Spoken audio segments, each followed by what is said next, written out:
திவ்யா, என்னடி காலையிலே கணத்துல கையை வச்சுக்கிட்டு கவலையாக உட்காந்துருக்க? ரொம்ப கஷ்டமாக இருக்குக்கா. எதுக்கு? உனக்கு என்றைக்கு தான் கஷ்டம் இல்லாமல் இருந்தது? இன்றைக்கி என்ன கதையை சொல்ல போகிற? சொல்லு சீக்கிரம், எனக்கு வேலை இருக்குது. அக்கா, 2 வருஷத்துக்கு முன்னாடி 2 வருஷத்துக்கு முன்னாடி கதையை ஏண்டி இன்றைக்கி வந்து சொல்லிக்கிட்டு இருக்க? சொல்கிறத கேளுங்கக்கா. 2 வருஷத்துக்கு முன்னாடி குட்டியாக ஒரு ஃப்ரிட்ஜு வாங்கலான்னு சொன்னேன். முடியாதுன்னுட்டார் என் வீட்டுக்கார். வாஷிங் மிஷின் வாங்கலான்னு போன வருஷம் சொன்னேன். அதையும் போடி வேலையை பார்த்துக்கிட்டுன்ட்டார்.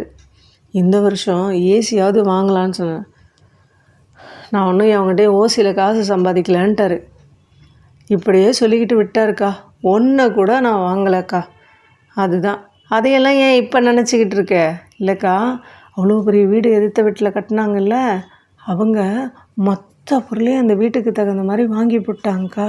அது மட்டும் எப்படிக்கா அவங்களால முடியுது? அவங்க அதை வாங்கினாங்க, இவங்க இதை வாங்கினாங்கன்னு நீ ஏண்டி கலந்துக்கிட்டு இருக்க? அதுவா நமக்கு முக்கியம்?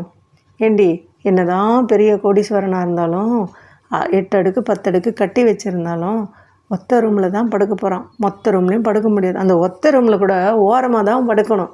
அவன் அளவுக்கு தான் அவன் படுத்திருப்பான், தூங்குவான். ஏண்டி, உனக்கு என்னடி பிரச்சனை? யாரோ ஏதோ வாங்கிட்டு போகிறாங்க, எல்லோரும் நல்லா இருக்கட்டும்னு நினச்சிக்கிட்டு விட்டுட்டு போவியே. அதை விட்டுட்டு எனக்கு அதெல்லாம் இல்லைன்னு ஏண்டி கவலையப்பட்டுக்கிட்டு இருக்க? விரலுக்கு தகுந்த வீக்கம்தான் இருக்கணும், புரியுதா?